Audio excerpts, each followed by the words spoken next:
Bro, I have videos of me smoking, I used to call them gorilla fingers, 3.5 in the backwood as I drove on Instagram Live in 2019. I love ass. I love women. Women are the most beautiful specimen on the planet. I did it so much in high school and at the start of college that I'm just like, fuck it. A lot of guys are like, oh, I wanna go get fucking pussy. I literally do not give a fuck. I made a video and I revealed that I eat beef, and that rubbed a lot of Indian people the wrong way, but it's the truth. I love red meat. Animal protein is King. I can't.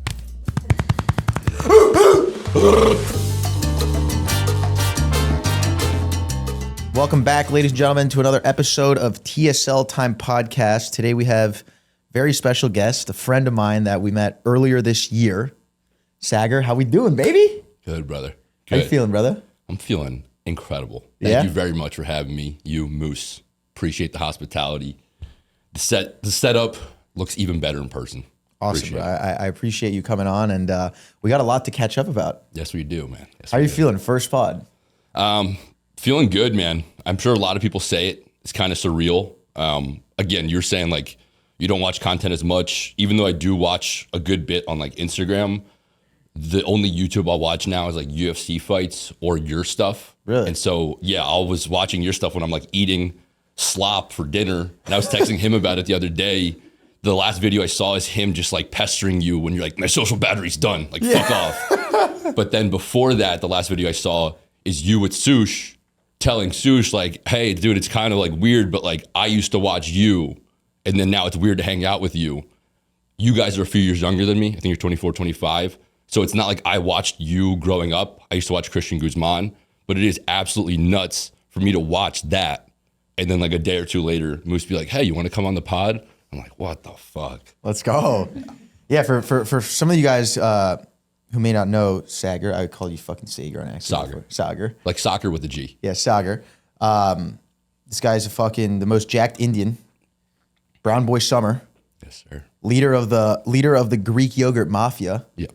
And you're a fitness coach as well. Correct. And you're absolutely crushing. How long have you been making content now, bro? Thank you, brother. Since last January, so under 2 years. I started posting reels January of 2024.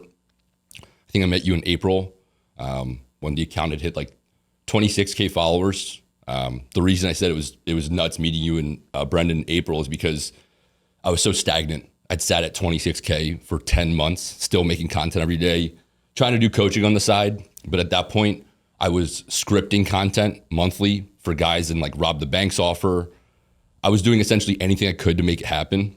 And then after that trip, I don't know if you remember, but you and Brendan, after our video, had like a little side and you're just telling me like what it would take to grow. And you're like, you got to just make the reels, cast the net. Your long form is the best way to do it.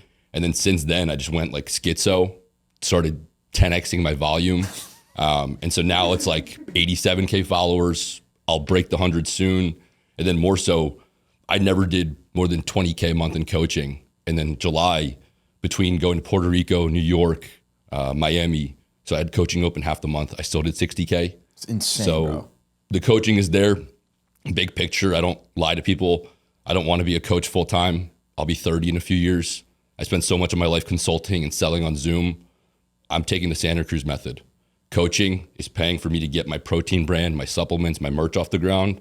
And then all my time is spent making content and then having it drive towards stuff that I'm not fulfilling with my time. Bro, I think that's one of the reasons you've seen so much success. I mean, in the last fucking 6 months too, is you're so transparent and just honest. You know what I mean? Like you're fully clear about, coaching is the first thing that allowed me to fund this next project that you want to get into. And then, your protein brand will be your main bread and butter. Mm-hmm. But I mean, bro, I'm not surprised at all. Sagar and I did I pronounce that correctly again? If I pronounce it incorrectly one more time, you can smack me. It's all good, bro. Dude, makes up for it completely. We had a conversation earlier this year. It's actually funny because I was hitting a workout with Santa Cruz Medicinals here in Muscle Beach. And Santa Cruz tells me you're going to come along and that you're like super jacked fucking, Indian dude. Mm-hmm. And back when I was in Boston, my best friend and roommate was Indian. And we went to Equinox and we met another Indian friend who was the most jacked brown guy I've ever met in my fucking life. And I would always talk to him in the sauna. And he would tell me how like the fitness culture is not big in India. And like people don't really like bodybuilding isn't huge, at least where he was from in India. And so when Brendan told me you were jacked and 6'5" and all this, I was like, damn, he must be eating a lot of fucking chicken. A lot of butter chicken. A lot of butter chicken. And then I even said it in the video. And then when you pull up to the beach and I see you, I was like, oh, fuck. I didn't know you yet. And then I was like, yo, Moose, we might have to scratch that from the video. But then once we got to hang out, and obviously, you know, you're a super fucking awesome dude. I was like, yeah, it's gonna be funny. Like, it'll be whatever. But yeah, we had that conversation, man. You know, I kind of shared to you a little bit about like just like this volume and like casting the net and just posting whatever the fuck you want and whatever, you know, it feels true to you. And I've said that to so many people before. I mean, I don't know if anyone watching this has thought about building their brand. A lot of people have spoken to me about it, but like, it really is that, bro. It's a different game nowadays. It's like, you never know what's going to work and you never know what's not going to work. And the only way you find out is by just dumping it all out there. And so you've done exactly that, and you're seeing it do the trick, you know? Hell yeah. Well, thank you, bro. And it's probably even crazier because, correct me if I'm wrong, but you and Brendan were on the tail end of a shroom trip when I pulled up. We were. Yeah. And so you're probably like, it's a lot more butter chicken than I thought. And, no, it was good. It was, dude. Yeah. Because you've lost 30 pounds since we met, you said. Yeah. So I got up to 250 in December. I'm not like a fat guy. I've been a big muscular guy in my life. But I got a car accident a few years ago, fucked up my back. And I just had a surgery last summer and I got just sedentary and fat. And then it felt like impossible to get like back in shape and the back injury and whatever. And then transparently, I split with my girl. And so I could like out of body see how ridiculous my life was, being like, I went from shopping for engagement rings to like picking yogurt thumbnails, right? Within like a month. Yeah. And so then it was just like, if I do this, I'm quadrupling down. My ex still lives in the same apartment complex, but I just started blasting David Goggins and some Dark Knight shit on SoundCloud.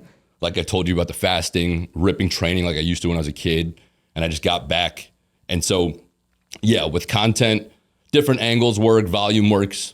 Also getting fucking shredded in real time. When you tell people you're going to get shredded also works. Like there's nothing like the actual outcome.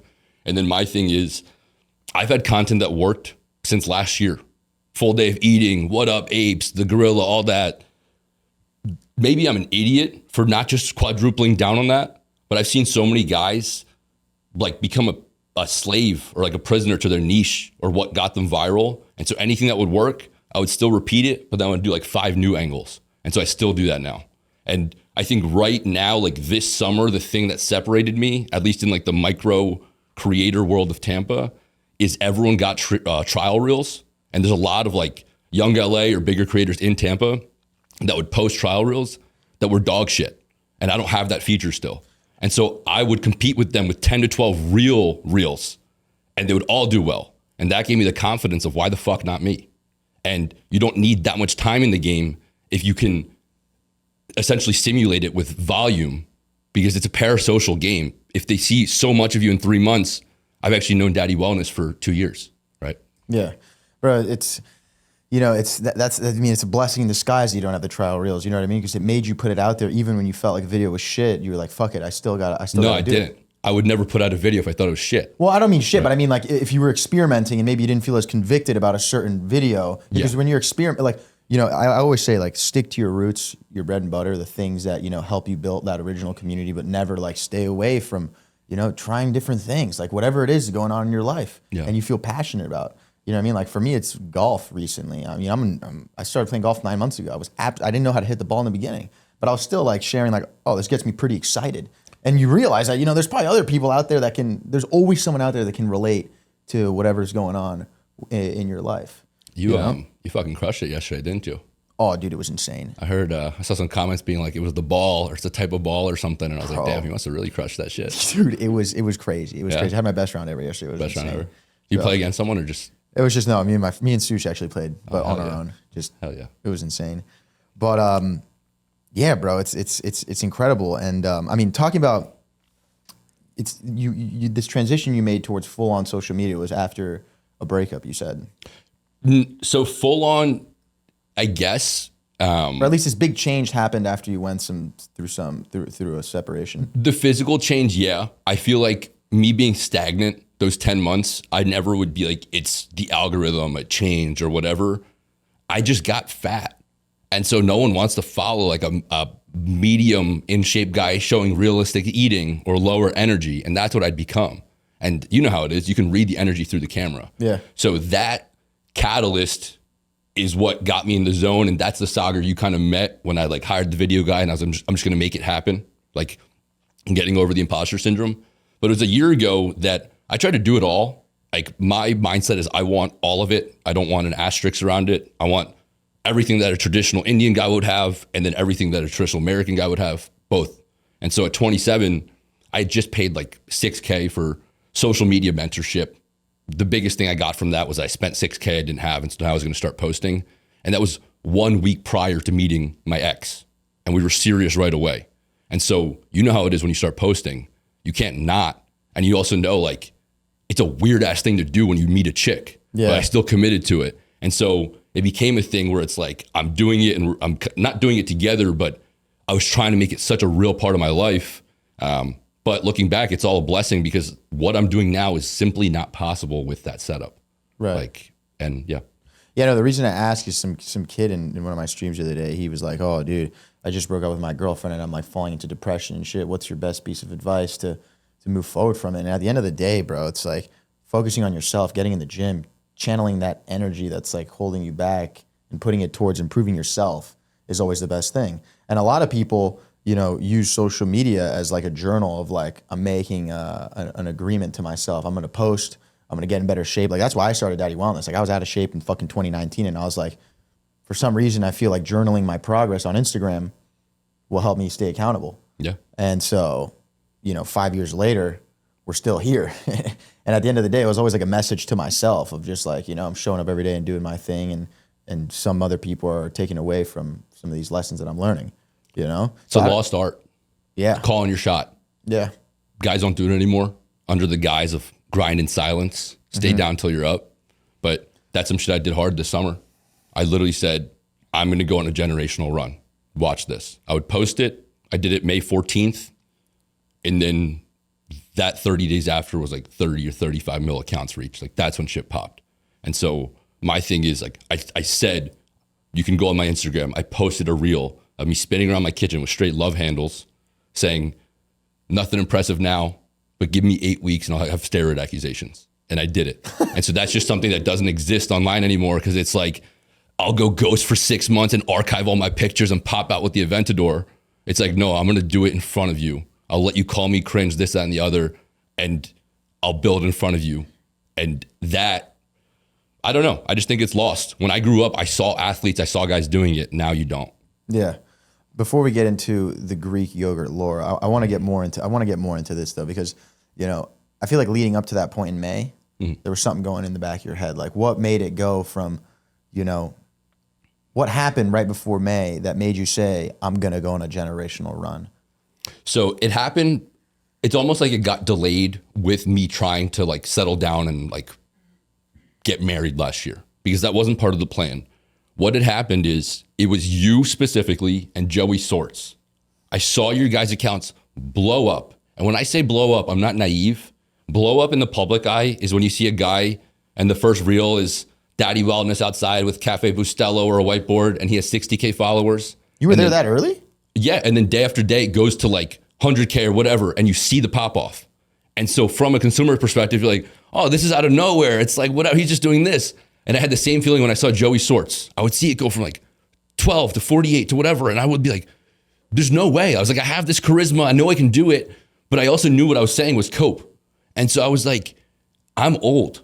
I always just felt like, I was like, fuck, like these guys are so young. My video guy's 20. You're like, in my head, every guy I meet is 22. Every internet money guy's 22. So I was like, I've got a short opportunity. Like there's a magic on this side of 30. I was like, I can do it. And so at 27, I just committed to it. And I was like, if I post, I'm posting no matter what. And I'll tell you a piece of this that makes it more, or at least for me, I'll call it more impressive is, bro, I tried this before. I had Body by Sagar as a fitness page at 21. 22, I graduated college. I'd been in a fraternity. I was the social chair of my fraternity, whatever. I was a crash out. I got out of college. I was doing 8 balls of blow. I was driving home from my job to rip bongs and more lines. I think I told you last time we met, like 1.5 ounces of mushrooms in the course of like 3 weeks. And I crashed out on social media, gotten like $50K in debt, fucked off every solid brotherhood or relationship I had from college, and embarrassed myself, mortified myself right before COVID. So then I moved home at my parents' place with everything fucked, everything, and deleted socials. And so up until like 25, I had no social media again. And I'd moved to Florida just existing in purgatory. So for me to get back on socials and follow friends was one thing, but then to post freaking yogurt gorilla reels, it was like committing social suicide again. Like, and so that's what makes me feel inevitable at this point. Like, this stuff is amazing. Meeting Brendan or whatever. Like, the outside like stuff is amazing, but it's like the inputs at the times when people couldn't see what was going on that makes me know, like, I'll do this forever. Yeah. Like, I'll make it. Yeah, that's fucking insane. I forgot how crazy you went beforehand. Like, bro, when I tell you, there's like, people post those transformations and it's just them like as a teenager and then now, and I do that too. Bro, I have videos of me smoking, I used to call them gorilla fingers, 3.5 in the backwood as I drove on Instagram Live in 2019. Brother, when you have like 300 followers, that's crazy behavior. It's crazy behavior no matter what, but I was living literal GTA for a while. Yeah, I mean, living GTA for a bit is also fun. Dude, it's funny. Like, I mean, I had a phase like that too. And the thing is, it was like right before the fucking lockdown for some reason. Yeah. I was going crazy. Like 21st birthday in Mexico, doing pills, smoking, being a maniac. And like, I feel like like every time I think back to those like mega crash out days, and I'm sure you do the same, like they were there for a reason, bro. They were there for a reason. Like, I have no regret. I have no regret over being a fucking maniac, over making really stupid decisions or doing any of that shit. And I probably would if I didn't reflect and make positive changes from that. But, you know, I didn't just sit around. Like, I always would have those moments after being a fucking lunatic where it's just like, what am I doing? Yeah. You know? And it's like, without that, bro, there's not that, that spark wouldn't have happened for change, which is insane. I honestly, like, as bad as the lockdowns were, and it's a fucked up time, in our lives, and a lot of people, you know, had an extremely rough time in it. For me, it was a blessing of a time, bro, to be honest. I was fucked up. I was dealing with like panic attacks, crazy anxiety, and being at home, bro. I remember just like, I spent those 2 years just like working, inner work, bro. Just walking. That was the 2021, 22, like, was right before I went and did Daddy Wellness. That's huge. And like, and the thing is, I made content 2020, 2021, and then lockdowns happened. I stopped making content because I got so fucked. And then after lockdowns came, I like took everything that I kind of figured out. I was like, fuck it. One more swing, bro. I started Daddy Wellness in 2019. That's nuts. And it was like what was your account called initially? Body by Sagar. The original BBS before Brown Boy Summer was Body by Sagar. And dude, I shit you not, I have the graphics. I used to make graphics on Canva, and it would say Greek yogurt and the benefits of it, and I'd post it like in aesthetic style. No, it's nuts. COVID also was a period of growth for me, but like the first 3 months was me just like spray painting old Louis Vuitton and stuff that you do when you're on too many mushrooms. And then a few months after, it was me thinking I was like a rapper, and then I rebuilt my life. So it was like a 6-month crash out, and then honestly, by 23, I sobered up so hard. I just started like, probably 23 is when I started doing really well in my sales career. And then just probably like 10K a month ever since, which felt great early on. But then at 26, 27, 28 in a nicer area like Tampa, that became like a prison. And I was like, there's nothing you can do with this. And then the desires for like, there has to be a life better came about. That's fucking amazing, bro. Yeah, dude, the pandemic was interesting. Actually, the beginning of the pandemic, I went crazy now that I think about it, because Miami was like, Florida was slightly open. You know what I mean? You could go to the gym still. You probably didn't even have to wear a mask in all places. And there would be like parties that like bars would host in the back end of the bars and shit like that. So I was DJing like a maniac. That's nuts, dude. And then I was like, oh, God, this is, you know, we gotta reel it back in here, bro. You know, Oh my we're God. losing it here. But yeah, talk to me now. I think, you know, everybody's wondering. I mean, and we know how much you love Greek yogurt. When did you fucking first become a Greek yogurt connoisseur, the fucking leader of the Greek Yogurt Mafia? We'll do it for the pod. I'll drop the bomb. I don't even love Greek yogurt that much. Bro! Because I was thinking on the car ride here, I was like, I've done ground beef for like 90 days straight every single day, and I love it. And I love dog food bowls more than anything. But it gets to a point sometimes where you gotta go back. You gotta push it off a little bit. That's what I'm saying. When I say I don't love it, I just mean like, I'm not going to sell myself on like, oh my, dude, do you have some non-fat plain here? Oh my God, let's dig in. That shit smells like Greek yogurt ussy most of the time, unless it's ice cold. And I put down like quite literally thousands of tubs in my life. And so at this point, if someone's like asking me about it, it's like, I know what it tastes like. You eat it, right? The real reason it came about is because I'm Indian, obviously, but I'm Gujarati. So for context, India is a country, but it's got 1.5 billion people.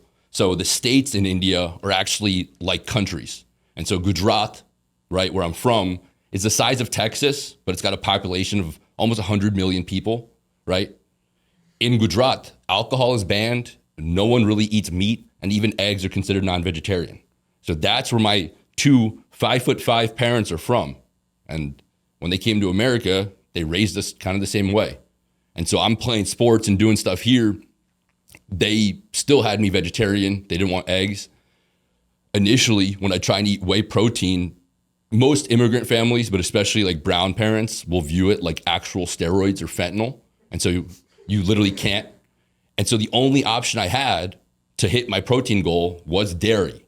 And I like understood at 15, like how much protein would actually be needed to get into great shape. And I got into the gym because my dad was like 44 when he had a triple bypass and he wasn't fat. And so all these things are in my head. I'm like, if I don't hit my protein, like I'm not only not going to be him, but I'll die. And then I started doing the math and I'm like, my family, like we're a family of 5, like 4 other people. If I combine all the protein, all of them eat in a whole day, it's still not enough for me for one meal. And then I started like panicking. I started like losing my mind. And so I'd combine full tubs of non-fat plain Greek yogurt with milk. Sometimes when I was allowed to have eggs or I'd sneak them, I'd put them in there and I would just drink that. And my parents would never say no to buying Greek yogurt and it would digest well. And so that's where it started. In college, it was super cheap from Costco. And then now I made a video maybe like a month ago where I canceled myself and I revealed that I eat beef, and that rubbed a lot of Indian people the wrong way. But it's the truth. I eat a lot of meat and eggs now. I love red meat. I don't rely as much on Greek yogurt for my own protein. But for my audience, the millions of young Indian guys that are vegetarian, it's foolproof. And then even for the people that are not, it's just an amazing thing to do. The Greek yogurt method, which I've always talked about, is GYM, hit the gym, then hit the gym, Greek yogurt method. Full tub, non-fat plain every day. If that's the first thing you start your day with, doesn't matter what color you are, brown boy, white girl, whatever, start your day with that. I guarantee you lose weight, you have increased muscle mass, your digestion gets better, and it's super cost effective. So that was the whole reason behind it. But I even made a video last night eating those Yasso Greek yogurt bars that I'm never gonna try and sell you on like Greek yogurt recipes and bullshit. Just fucking eat it because it's the only real option if you want to look sick as a vegetarian. And then last thing I'll say there is there's nothing below that. If you're a vegetarian and you want to look like me, I got big off the Greek yogurt and the dairy. I eat the meat now. Don't ask me about soya chunks or like any of that plant-based bullshit. Yeah. So, wow, that actually makes a lot of sense, bro. It makes a lot of sense because in India, right, the cow is viewed as it's a holy, it's a sacred animal. Yeah, and I don't want to like, I don't want to get like, I'll get canceled. But when I talk about this, these guys get like super crazy. But by the way, we can cut out anything at any moment at the end. No, we don't cut it. But I don't know if it's. So India is so big. That's true for Hindu people, but I don't know about all Indian people. There's like tens of millions of people Indian people who do eat it. Okay. So in most parts of India, the cow is sacred, and that's why they don't eat red meat. Yeah, I would say it's more like it's like a Muslim eating pork. Okay. Like I think that's the equivalent here. Okay. And so, I mean, chicken, obviously, we know people eat chicken. Yeah. Well, that's the thing too. In Gujarat, right, where like when I say it's a state, 100 million people is like a massive country. Like if you think of a European country, a third of the United States. Well, exactly. Like if we think of Denmark or Sweden, that's like 5 million or 10 million people. Yeah. Like that's its own culture. Gujarat, you got to think of Gujarat as its own place. Like even though India is like if you think of it as a homogenous thing, and I understand it. Like if I think of China, I don't know the different provinces. Right. I get what you're saying. There's no chicken. There's no chicken in Gujarat. So the 100 million people that eat there, you're not going to find butter chicken there. But in North India and Punjab, where like the tall Indians live, you'll find chicken. Gujarat. Yeah. Essentially, I didn't realize how cooked I was until I realized that of India, Gujarat has a tough hand of cards dealt because eggs and meat don't exist there. And so it's like there's other parts where they do eat it, but like it just my eyes were open to it the last few months as I interact with more people from that audience. And so dairy, cheese, All Greek good. yogurt, All good. that's all good. Yeah.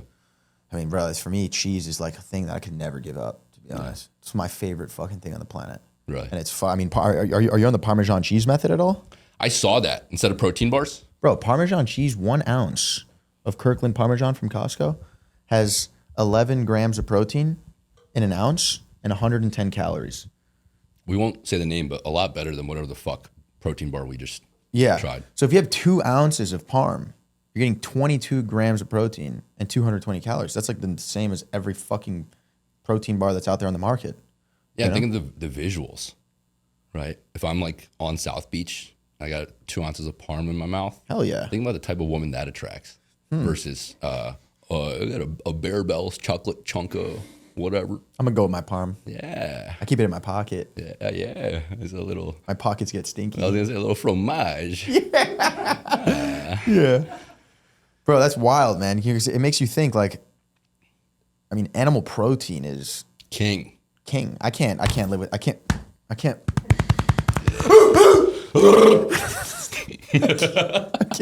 live. Bro, you ever seen the guy that makes those Jarvis videos? Dude, I saw you made one recently. I need to make a Jarvis video, bro. I was thinking about it today. I'm going to make a Jarvis video. Do it. I did. I had to push the boundaries with that one. I was like, sorry to all my Indian moms that follow, but I had to do it. Oh my gosh. Bro, so wait, I want to ask you, what was the reaction when you mentioned that you're eating red meat and eggs? So I made a YouTube and I clipped it and I put it on IG and it wasn't like fully viral. It was like there's like a couple 100,000, but it was like it was a lot of comments, a lot of discourse. I'd say it was like 80% positive, right? Like 80% of it was like, shout out to you for being honest. There's a lot of people that look into like the background of Hinduism and stuff. And they're like, yeah, technically like only some people say the cow is sacred. This is fine. There's a lot of back and forth discourse, but overall it was positive. And I'm sure you can tell when you look at comments. I don't know how to pronounce the term, like physiognomy or whatever, but essentially judging someone by what they look. The people that commented positively were like adults, or they had like families or like humans. And then it was just bots and like anime profile pictures that were like losing their minds and saying things in absolutes. And so it was honestly transparently a way more positive reaction than I thought. I lost like 200 followers that day when I thought I'd lose 2,000.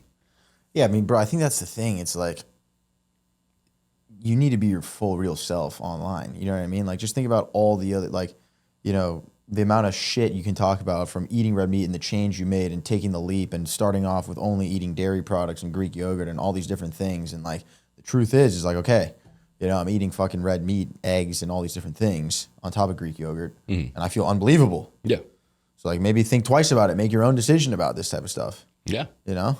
And some of the comments were like, would have been nice to know this before you got your following. I'm like, brother, the first 4 or 5 like multi-million view reels on my page are me cracking straight eggs in my mouth, being like, Indian genetics are great if you unlock them with meat and eggs. Found a place that has grass-fed beef in Tampa. It's like, I never lied to you. Yeah. Like every video with Greek yogurt method, I always tell people like, I'm not vegetarian. And anytime my audience asks me about like soya chunks, there's like these weird estrogen, I won't say estrogen, but weird soy related products that people in India get their protein from. And there's such a strong mindset of trying to prove that it's not harmful. I don't know, man. I just believe very strongly in the animal protein. And at this point, I don't really care to have any discourse about it. I'm more of like, I'm just going to exist and show you. If you want it, take it. If not, fine.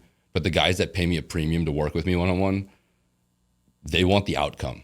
They don't care about the fake, like, I don't want to say morals, but they really care about the end outcome. And also every one of my clients right now is Indian, and half of them eat meat. Half of them have steaks every night. Every single one of your clients is Indian? Yeah, every single one. Is the majority of your audience Indian as well? It's 40% from America, 40% from India, and then 20% like UK, Canada. But that happened after I met you. My dumbass was like talking about gorillas and all these other things as hooks, trying to get the attention from like Indian people and like whatever. I'm bilingual. And so I went home and I started ripping reels in both languages, and that went nuts. And so that was the solution to. I mean, bro, how many people are in India again? 1 billion? 2 billion? 1.5 billion. And so I would reach the 100 million with just my language, but then I started learning other languages. I did a reel where I was learning like Mandarin. I'll learn any language because I realized that's the immediate best hook.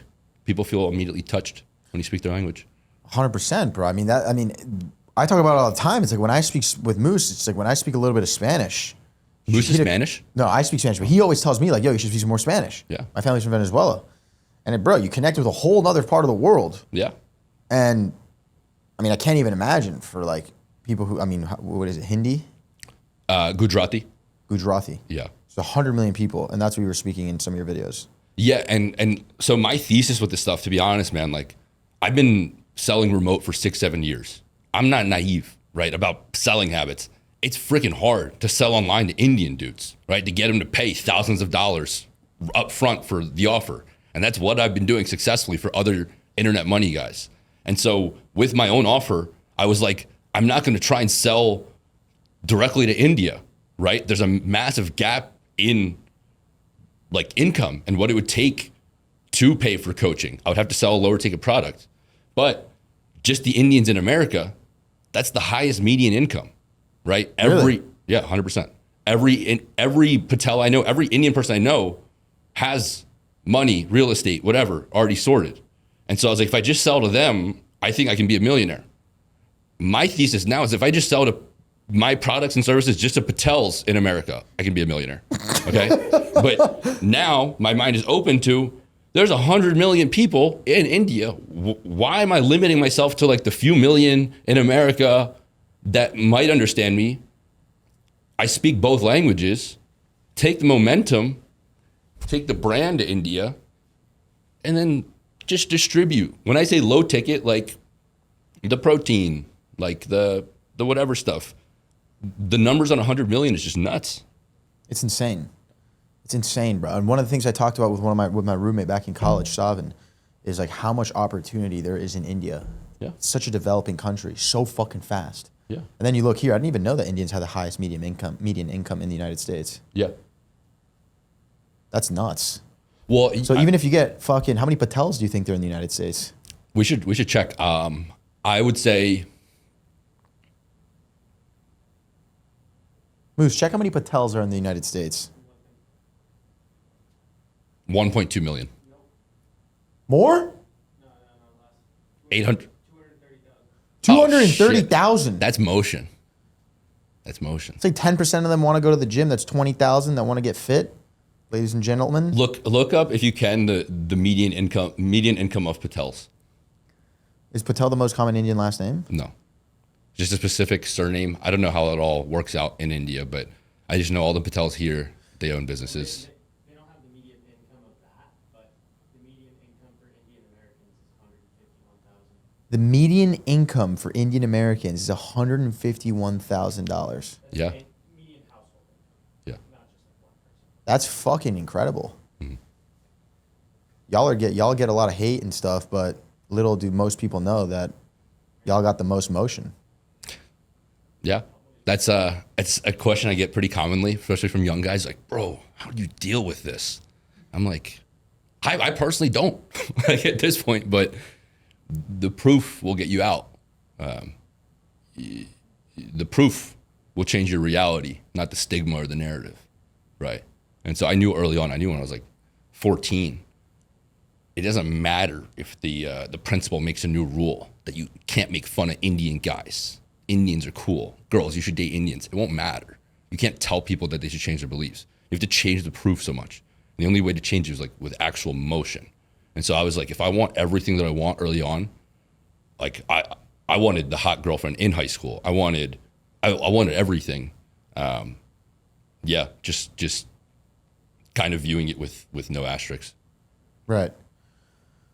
Yeah, because I had another Indian homie hop on the podcast 2 weeks ago. It's going out this week, Slam Dunk. Oh, yeah. He's fucking hilarious. Yeah, funny guy. He's a hardworking dude as well. And he was talking about some of the Indian values that his family instilled on him to just fucking grind and get after it. He worked in consulting? No, engineering, I think it was. And then he went full in on social media. He's hilarious. He is so fucking funny, hilarious. bro. There's levels to this shit, and that guy's like next level funny. He's really fucking funny, bro. I can go like 2-3 days, and I feel like I'm slow on content, and I'll scroll, and he's had like 5 banger skits, all printing. He's hilarious.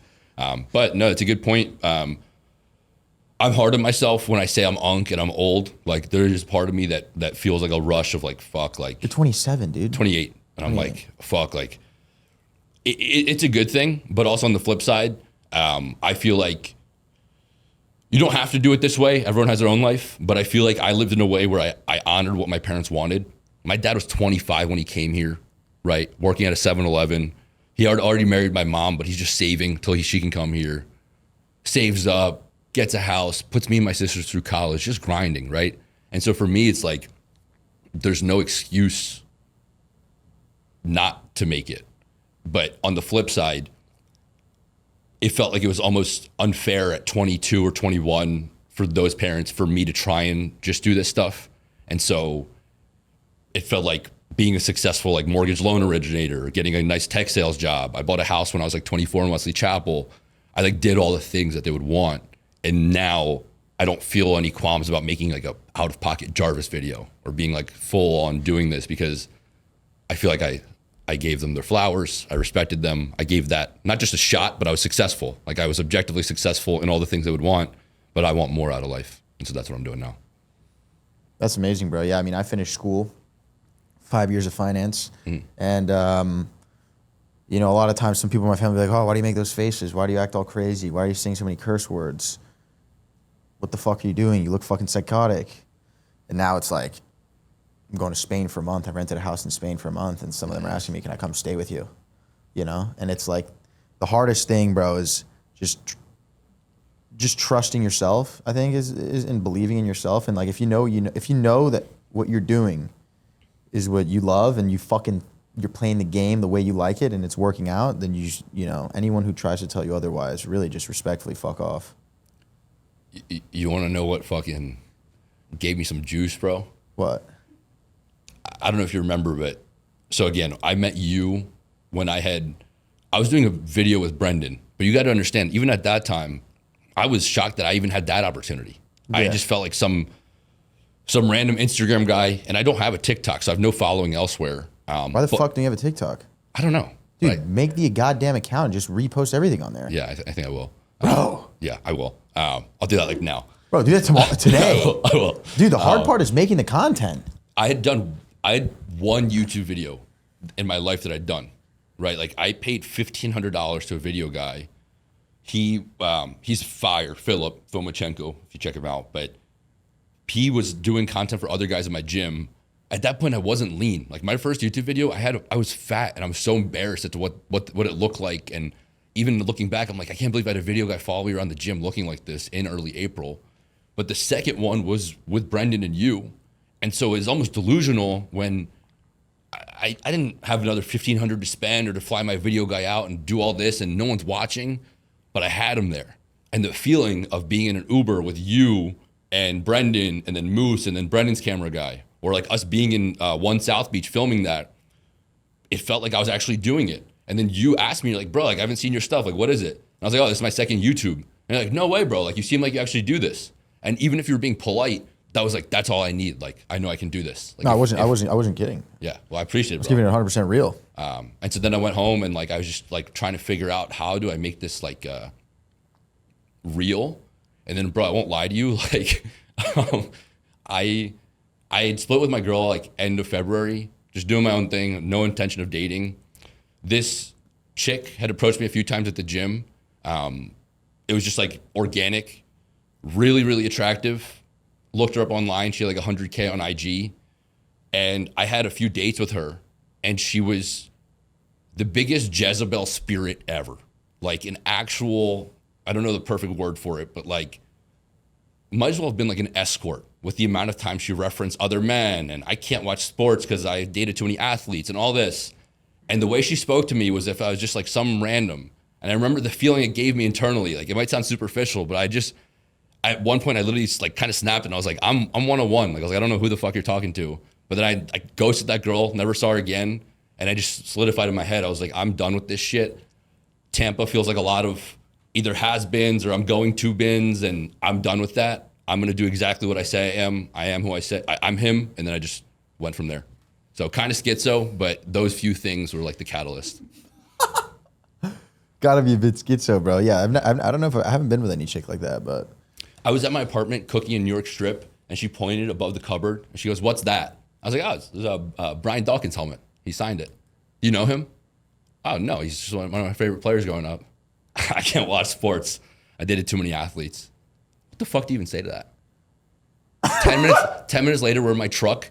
It's a new truck, okay? It's not a Pagani, Bugatti, whatever, but it was a 2025 truck. I enjoyed it. She gets in. Wait, isn't this like a new truck? Why can I feel like every freaking bump in the road? And I was just like, you whore. Like, shut up. And so then I just lost it. she did not say that. I swear to God. Okay, I'll finish the last part here. I don't want to sound like an incel. We're at the pottery place that she had booked on the second date. This is right after the New York Strip thing. How did you get to the second date? She was really hot. Really? She's disgustingly hot. Yeah. Maybe we clip that, but yeah, she's just really hot. But yeah, we go to the pottery thing. She's one of those girls that a single human can't walk by like a dude without her having to initiate the conversation. Like, she needs to have that attention. Again, I'm not gonna date this girl. I was just looking for a quick servicing.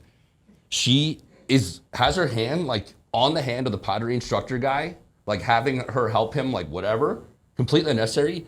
As she's like clay pottering my like crotch area, and okay, finishing it off, she's talking to me, and I refuse to like compliment girls like this just because it'll go nowhere. But I said one like slight compliment of like saying she looked good or something, and she goes, "Oh, you're just saying that because you're salesy."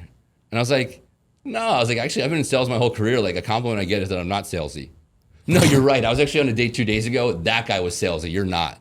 And I just, in that moment, wanted to crawl out of my skin. I was like, I feel like I'm with an escort. And I like wanted to die. And then that changed my mind completely. Oh my gosh, bro. Yeah. That's crazy, dude. I've never had an interaction with a girl like that. You haven't? Not like a crazy chick like that. Well, you have like real motion now. So they probably know you prior. At that point, I just make yogurt reels. Right? And so she thinks like, who's this guy? But now I make more yogurt reels. You should do a yogurt reel with a hot girl. Oh yeah. I'm really bad at approaching women. Oh, so am I. Okay. Yeah. It's not that I'm bad. This is the thing, though. Every time I explain myself here, I feel like I'm coping. I just genuinely, I've never been the type of guy whose night depends on getting laid. I'm serious. Like, I'm not even kidding. Like, you know, some of my friends tell me like, "Oh, Richie, you don't get any pussy. You don't get any bitches. This guy doesn't get action." And it's just like, the truth is, bros, I don't know. It's like, I love ass. I love women. I think women are the most beautiful specimen on the planet. There's nothing more I enjoy having like a great interaction with a female and connecting with a girl, etc. But maybe I'm just over hoeing around a bit, and it's just like I did it so much in high school and at the start of college that I'm just like, fuck it. But like I never go out with like the first thing in my mind is like, a lot of guys are like, "Oh, I want to go get fucking pussy. I want to go get laid." I literally do not give a fuck. I also think part of it is too because of how focused I am right now with like the things that I want to accomplish and this like mission of building everything I'm building, that like, for me, if a hot girl comes around and I meet someone dope or a potential girl to be in a relationship with, it's just like an added fucking icing to the cake because life is great right now. You know what I mean? That's kind of how I see it. Bang on. And bro, I've always gotten like shit for it, and I always say I'm coping or think I'm coping when I'm like, I just don't like to do it. I'm good at talking to women. I'm not gonna lie. Like at the gym or wherever, if it's a friend, whoever it is, I'm good at talking to women.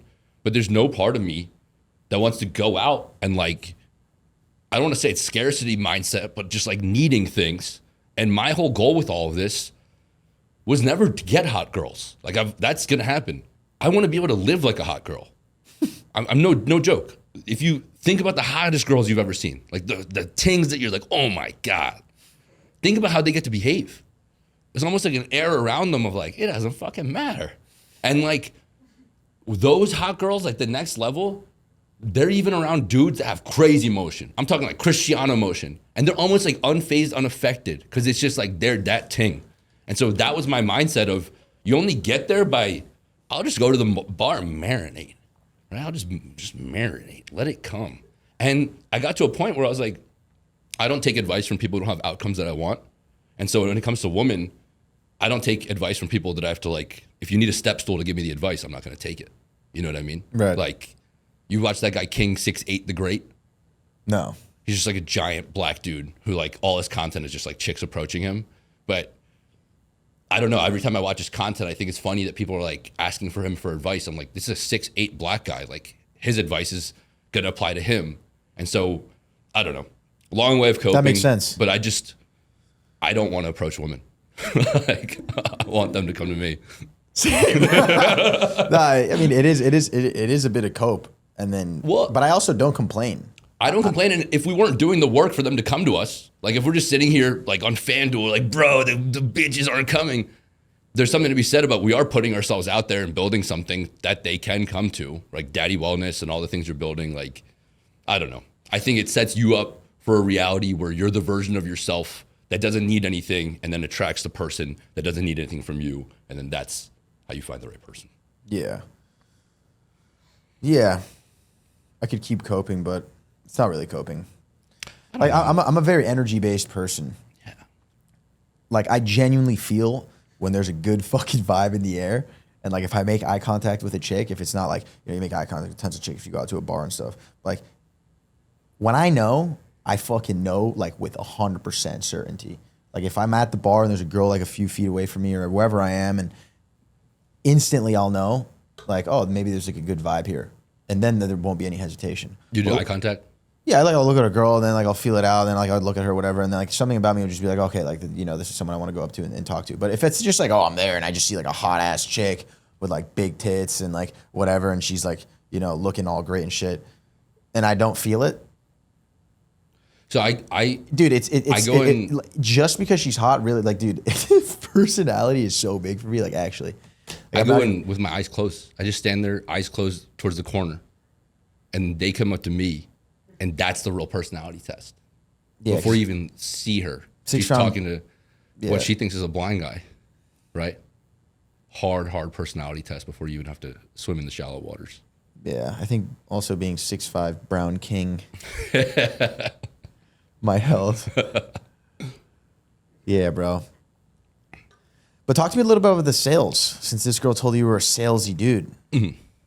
What was your first, when did you first get into sales? 21? You bought a house at 24? Yeah, I went to the University of Maryland. I was an econ major just because I'd fucked off. I had no hot leads coming out of college, so I took a mortgage sales job at like the classic burn and churn mortgage sales company that all like the burnout sales frat kids went to. I got lucky that interest rates were super low around that time, like before COVID. And so I switched to another mortgage company, and I was doing so many refinances. So I did like, it's hard to give context, but like 33 million a year in mortgage loan origination. And so I started making like 10K a month when I was 22, 23, and I'd save it all up living at home. And then from there, remote. Yeah, remote. And I was living in Pennsylvania. At this time, everyone has stimulus checks going to Miami and shit. But again, keep in mind, I'd essentially burned all my social media or my life reputation. So I was like, I've got no business going there. Let me put my head down and grind here. And then I would just follow trends, and I'd be like, oh, everyone's talking about tech sales and how sick that is. So I got into tech sales, and I went to a few different companies. there was like a few different startups here. That shit sucked. I was just cold calling all day. And I'll never forget the day, dude, that I'm on the phone with my mom and I'm fucking miserable living in that house that I bought in Wesley Chapel doing the tech sales job. And she was like, politely, she's like, Sagar, you were born like in America and you have a degree from America. She's like, why are you a telemarketer? And I was like, fuck. Like, that's essentially what I am. Like any of these entry-level sales jobs and you're just cold calling people, I felt like a loser. And so then I guess I became more of a loser because then on the side, I got a high ticket closing job because I saw how much money people could make there. And then still I had no social life and I wanted more. So I became a server at BJ's Brew House. And so I'm doing all three of these things with the vision that no, I'm going to escape one job at a time and make this all work. And it was true. So that was 25. I let go. I was also a personal trainer then too, in person. So I let go of one job at a time. I started doing well for the high ticket closing and I moved down to Tampa. And then I just had this moment of like, if I could make 50, 60, 80, $100,000 for a guy with 22,000 Instagram followers who has barely any testimonials selling his consulting, why the hell couldn't I do it for myself? And so then that's kind of what brought me here. You were doing high ticket closings for people on social media. Yeah, but it's not even like people you know, like a guy with 22,000 followers in Tampa. Doing 100,000 a month. 80 to 100,000 a month. And I'm handling everything, no team, nothing. Just a guy sees this guy's account, they see his videos, they get on a Sagar, and I'm hard selling. And you sell $7,000 or $8,000 upfront consulting packages to other Patels who are extremely stingy or tough to sell. You'll have this confidence of why the hell can I do it for myself? 1,000%. Right? So you start off in the back end and now you're like, fuck it, I'm gonna be the fucking front and back full throttle. Dude. Do you have anyone do you closings for you now? I do everything. You do everything. Everything. Right? Because dude, it's a beautiful thing when you vertically integrated the whole method. I've made tens of thousands of cold calls where like, who is this? Is this Bin Laden? I'm gonna call the police. Whereas they see, they don't see anything, but if they get a cold call, yo, who is this? Yo, it's Sagar, just following up on the coaching application. Yo, no way, it's Sagar, like such and such. Like, I'm happy to make that call, right? Like, I'm grateful for the business. So now the things I get to do, like, I'm probably the most capable of doing them, but yeah, it feels fucking amazing taking 100% of the pie and not 10 or 20% as a closer, right?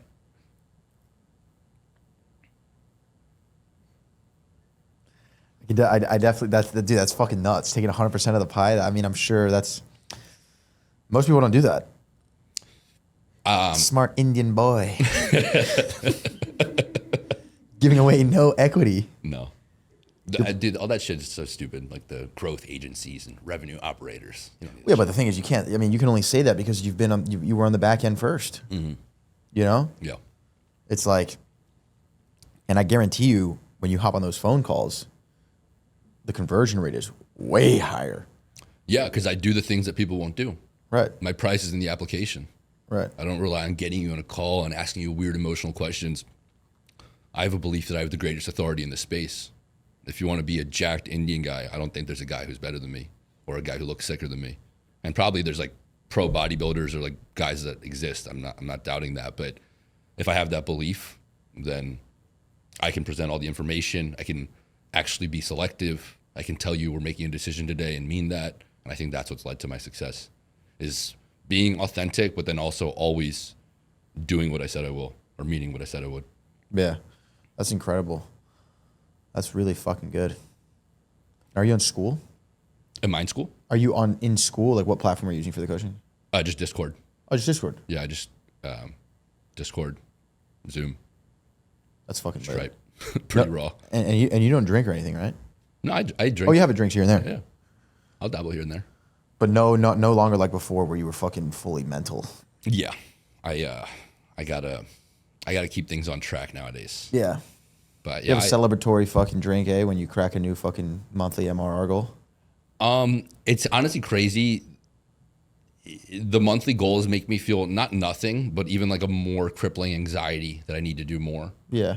I don't know if you've ever felt like it, but when you have momentum with social media, my It's mind everything. views it as like it's a portal that opens up and I have to put everything into it that I can at that time before it closes. Yeah. And so maybe not a good mindset to have, but when I see like 60 I'm like, if I don't do 100 in August, like I need to come up with a new slur for myself, right?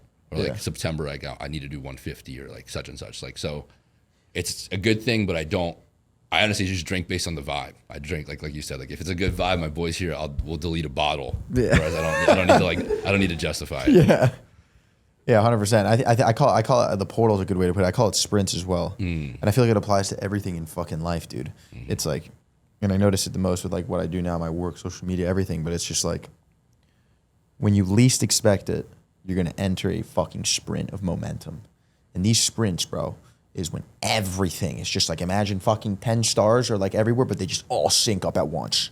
And when you fucking see that happening, bro, you have to triple, quadruple down, because it's like, bro, I look back at everything I've done with content for the last 2.5 years, and it's like 20% of the time, there's been 20% of these moments have been sprints. And during those moments, it's like the majority of the growth happens. The rest, 80%, is setting you up to capitalize on those sprints. And I talked to my good friend TJR about it. You know TJR Trading. We've known each other since day fucking one. I met him when I had 7,000 followers. He was like at 30,000. He was just starting to go fucking crazy. I hadn't even had my first sprint yet. But it's like, you know, these random moments that you don't expect are the biggest growth moments. Like I was just in the UK for a month in June. My socials have been going pretty slow, but then out of nowhere, I get there for the whole month. Boom. One of my biggest months. You know what I mean? Just videos doing great. My energy's super high. Everything's going good. Then for him, it's just like, you know, this meme coin thing that happened, whatever, like 7-8 months ago. You know, he was in a bit of a slow period before that, but he had been posting every fucking day. Even though things weren't going insane, he was posting every single day. And then that opportunity appeared to him and he was there. You know, he was there in the moment, ready to fucking capture that sprint. And it's like, that's the reason that most people fucking fail with content and really with anything. It's because they're not there every day. Like you only get lucky if you're there when the lucky opportunity presents itself, you know, or when the rare opportunity presents itself. You literally have to show up like with your ticket every day, or it's like, yeah, if you don't show up with your fucking ticket, day. you're fucking cooked. Cooked. It's crazy to think about, bro. Well, it's funny you say that. Obviously, like in my perspective, it feels like that's what's happening right now. I think yesterday posted like time for another generational run. My lease ends in December. I don't know if you know him, but Michael Donato, he's like a couple years younger than you. He's like a very aesthetic, natural bodybuilder guy, like a Gymshark athlete. But we're just talking at the gym about moving down, and I'm an impulse guy, but I'm also like, if things make sense, I pull the trigger. And so we talked about it last week, and then we booked this week to shop places, and it just so happened he messaged me like the day prior, right? But people are like, oh, you're leaving? Oh my God, you're leaving? You're going to break your lease? You're going to pay double? Brother, that's the cost of opportunity. Like, I'm too schizo or all over the place to like truly journal, but I posted it in my last carousel. You ever watch Pursuit of Happiness with Will Smith? I don't think I've seen it. It's essentially a movie where he's like dead broke, trying to make it as like a stockbroker, and he's working at this investment firm. Essentially, like it's an internship where he has to prove himself, but he's got a kid, he has no money, and the rich, like higher up at the firm, needs $5 because he's got to pay for the taxi. He's like, Will, can you lend me $5? And the scene, like Will's looking at the $5, like, fuck, like this is what I was gonna feed my kid with. Like he's like going through it, but he just pays it. And guys don't understand, like that's what it takes. At least for me, like I've put myself into credit card debt and out like 50 times over my 20s. Like to think it's gonna be, I got myself out and I bought the house and now the rental covers this and this. Brother, I've covered dinners for 7 internet money guys when my checking is negative, knowing it's gonna work. That's happened even before, a few days before 60K month. I'll overdraft when I have 100K months. It's maybe not sustainable. I don't care. I know guys like, bigger guys like Togi have that method, but I quite literally bet on myself because how can I ask other people to do so if I don't? And it's not always just courses and shit. If I do well, I'll buy some Chrome Hearts glasses because it communicates my value back to me. I'll book the Puerto Rico trip. I'll stay here. There's a certain point where it's like guys want something and they want something from other people, but they won't even bet on themselves. Yeah, bro, that's the thing. You know, sometimes I think, I mean, dude, it's crazy because sometimes I think I'm so lunatic with how all in I am on my fucking shit that it's just like, yo, like, but then again, it's all like, dude, I fucking built this studio before even shooting one podcast because I knew it would force me to just, now I'm 50 episodes in. Dude. And so it's like, and even crazier, like this shit is, I don't even make it. I mean, we don't have any sponsors for this shit. Been self-funding it since day one. And then I had Your this, guests are massive, dude. bro. And then him and I had this, I had this crazy idea where I was like, I love house music. I've had so much success interviewing dance music artists.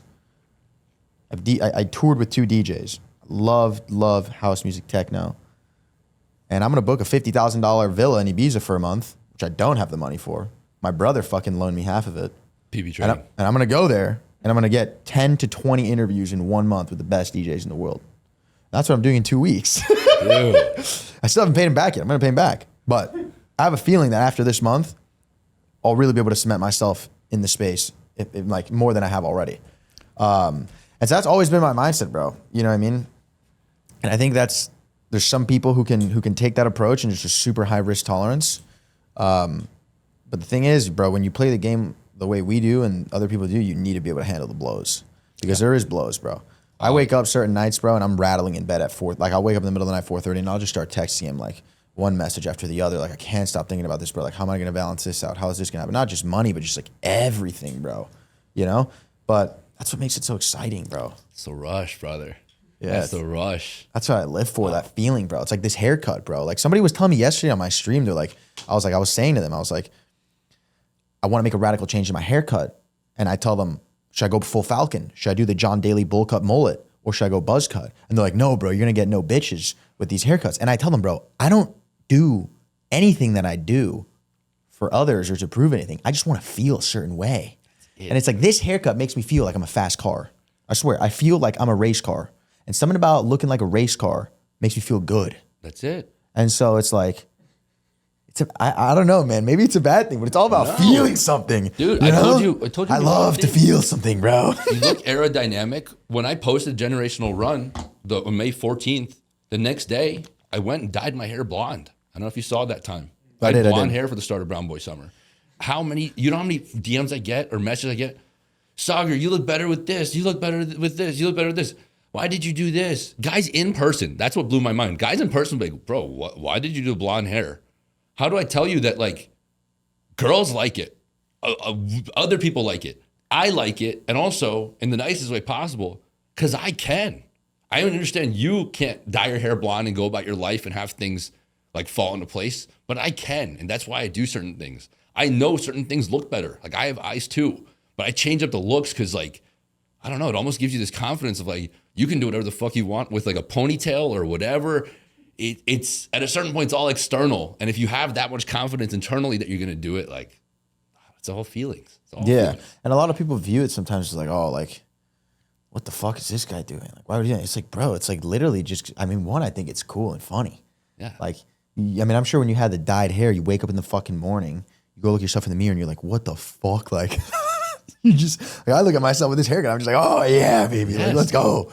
Gotta attack. And how at this point you have the production, but especially the first few years of content when you're looking at yourself on camera all the time, you're like, I wouldn't say I struggle to come up with hooks. Like I don't force myself to like brainstorm stuff, but things get stale. And sometimes a natural hook or change of pace is new hair, new this, you know what I mean? Change it up. And so, yeah, I feel the same. Like I'm 28, so I honestly won't lie. I thought it would have died down around this age.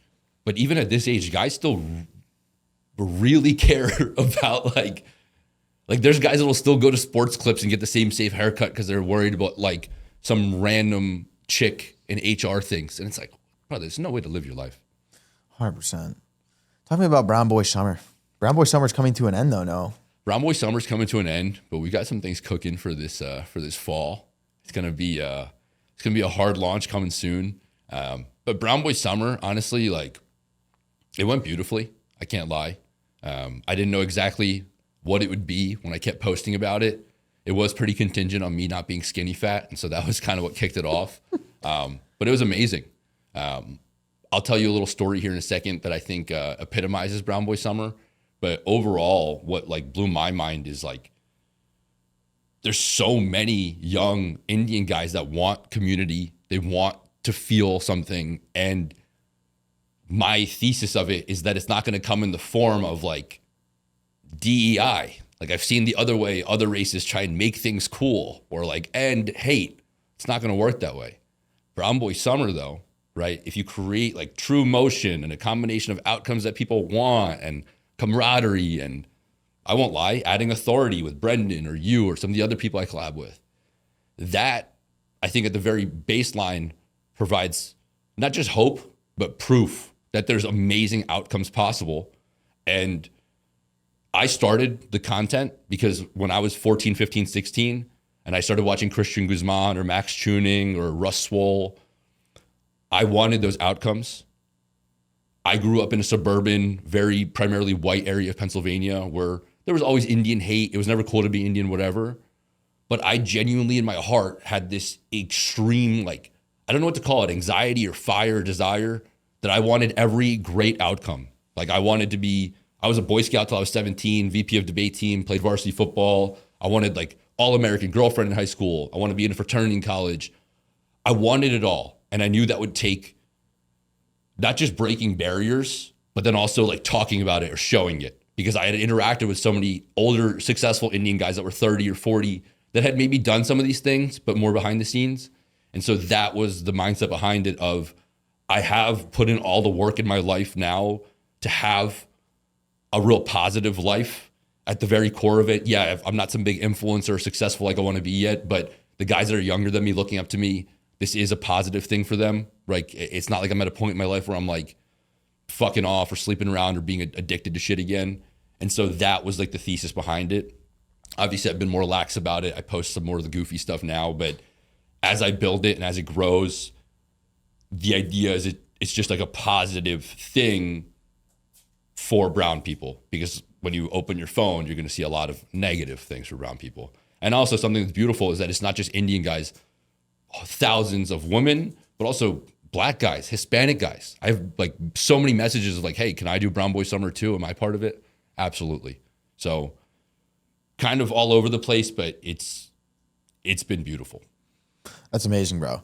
Really, I mean, and I'm sure you would agree with it. It's just like, obviously you've had incredible financial success with it, but some of those positive messages you get and the impact you're making is far beyond more meaningful to you, I'm sure. And that's why you're doing it. Like, I can't even imagine this is the first Brown Boy Summer you're ripping right now. A year from now, when we go Brown Boy Summer 2, not only will I hop in with the Brown Boys, let's go. I'm sure it'll be fucking crazy, bro. Like you really are crushing it, bro. It's fucking sick to see. Thank you, bro. To see. That's the end goal. Instagram is amazing. The feedback, the community is amazing, but the YouTube algorithm is something else.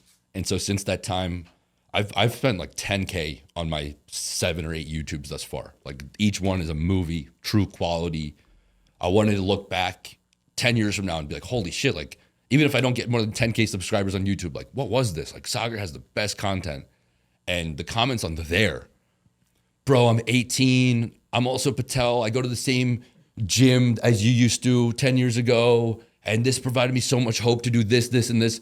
I should bring tears to my eyes. Yeah. And bro, money, the way I spend it, use it, it's just a tool to the next level for me to have the bigger impact. Yeah. I'm not going to act like I don't like nice stuff, but that's why I do it, bro. And like we both talked about, I don't care about the woman. Like I honestly had enough attention from women in my life to be satisfied there. I want, as corny as it sounds, like the feeling of like watching Dark Knight Rises and Batman and the hope I got from that, that's the shit I want for brown guys. And it just is done a little differently and with a little more dairy. Yeah, bro. Whatever. I mean, I definitely smell it coming, bro. There's like, you know, you're posting so much right now. Everything is just like this big. Remember, I talked to you about like that fucking snowball effect of shit that just like, you know, and catching. You're in the sprint now, and then each sprint gets bigger, and you know, bro, just got to fire until the end of the year, bro. You know, it feels fucking amazing. We're firing, bro. So when do you plan on moving to Miami? I'm gonna ask you guys for a few recs. I'm touring some places today. When does your lease end? December, but I'm not waiting until December, brother. Really? Iron's hot. Tampa's got 500,000 people. Oh, I forgot you're in Tampa, bro. Yeah, it's not like you're moving across states. 500,000 people. I'm not saying like everyone knows me in Tampa, but it's a small place, and especially the gym I go to, I know all the creators and stuff now. When I go to New York, like I went last month, 10x people recognize me. I'm not like, again, that big online, but with the niche that I have, there's just so many more people. Coming to Miami is just a natural move. The last one training client I signed is 31-year-old guy in Miami. Yeah. And so at this point, I don't even need to post social media. If I just walk around South Beach shirtless, there will be guys that want training from me. And so it just makes more sense. 100%. And last time I was here, there's just so much synergy. Like if I'm on Muscle Beach with Brendan, Paul Saladino's there, or whatever's here, like it just makes more sense. 100%. Are you considering any other place, or you Miami's where you're coming? I thought about Puerto Rico last month. Austin? No, I'm not an Austin guy. No, I've only heard. I mean, I've heard good things about it, but I like more color, and it seems like more colorful women like me. Last time I was in Miami, last month, I was walking down the sidewalk, and these two women were like, "Are you a fine black king?" And I was like, "No, I'm not, but I'll have a conversation with you." And so that type of stuff just is not going to happen in Austin. How did that end up? We'll leave it at that. Yeah, Miami Not like it would end up in Austin. Miami has a lot to offer, bro.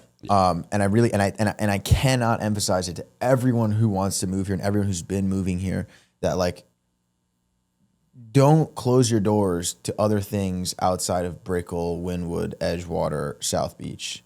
Like going to the Gables, going to fucking, North Miami, fucking I'm moving to Miami Lakes now. Really? Which is 30 minutes west. It depends on how much of the heat you want to be in, right? You're in South Beach, you're in Brickell, you're in the furnace. Is that the word for the core of the fucking fire? The furnace? Yeah. Yeah, you're in the fucking furnace, which is cool, right? If you want to be in there, be in there, but also being 10, 15 minutes away from there too. And being a little bit more, grounded. And then if you want to go into the fucking zoo, you go into the zoo is also sick. Because I feel like when so many people come to Miami, like it's such a touristy place, and there's so many like social media restaurants and clubs and all that shit, which you got to see because if you've never seen it, go check it out. But bro, Miami and its local spots, like the spots that people go to who've been living here their whole lives, like myself, bro, it's so fire. It's so fire. Like I'm a huge guy on like going to the OG spots, the local spots, the place has been around for a long time. Because I just feel like you really get a hint of that, like of what the place has to offer. And you know what I mean? That's always a better vibe. I essentially have just lived in like the most touristy parts of Tampa for the last 3 years, being an implant. But that's the beauty of me coming now. Bro, I'm 28 years old. I can't lie. I've made every moving decision like an absolute schizo. Just saw the apartment, great. My sales pay stubs will last like 6 more days before my income won't qualify. So let me just pull the trigger on this place. That's essentially how I've lived like last 5 places. The beauty of having freedom and flexibility this time. I can take a trip. I can sign a lease this time if I want, or I can come in a month. Like that is cool. And I'm just going to actually try and pick the best spot for this next year. You want a house or apartment? Apartment. I'm essentially like my goal coming in is not what can Miami offer me, kind of like what can I do in Miami, but coming in at ideally 100K audience and 100K monthly profit, what can I do in 12 months? And then maybe I go back to Tampa, but I think that's me not being naive and coming to Miami with like the minimum tokens needed to like try and scale here. 100%. That's fucking lit, bro. Yeah, I definitely, we'll give you some good recommendations, 100%, and show you around. Excellent. Where are you seeing the next 2 days? I didn't book anything. I was so excited about this, bro. I can't lie. Let's go. My guy. This will go up. Yeah, anyone who's made it this far into the fucking podcast, thank you for tuning in. It's been great having you as well. Thank you, bro. You're at Sagar Kong. Sagar Kong. Sagar Kong _ on Instagram. Sagar Kong on YouTube. Let's fucking go. Make sure to go check this guy out if you haven't already. Add some fucking electricity to your days. And yeah, bro. I mean, dude, it's been great fucking having you. I feel like we talked a lot about a lot of awesome shit we covered. We got to put one on the calendar. 6 months from now, 8 months from now, and do it again. Yes. Hopefully Brendan gets out here soon. Maybe we do a fucking one, all 3 of us, which should be fucking sick. And yeah, bro, it's been sick. Is there anything you want to leave the people with? Any few words besides check out your socials? If you're trying to get fucking jacked and join Brown Boy Summer or maybe fall winter, you're the guy. First off, I appreciate you having me. This is my first podcast ever, and so I honestly don't know. I didn't know if I was supposed to ask you more questions, and so No. I'm supposed to do all the asking, to be honest. Well, this and I feel like I yapped more than a lot, you know. So no, I thought I yapped a lot. This is awesome, dude. So I appreciate it. You guys are awesome. Yeah, check out the page. I didn't bring my Greek yogurt zins this time, but we got Sagar Kong Labs, my mango lassi, Hanuman whey, grass-fed whey isolate will be dropping very soon. Kong coaching is currently closed, but most likely a week or two into September, I'll open it up 1 or 2 more times before we wrap up for the year. We're about to go on another generational run. I'm not sure which camera I'm looking at right now, but let me just move this back and give you one straight from the heart. yeah. A little more guttural. There it is. Bang.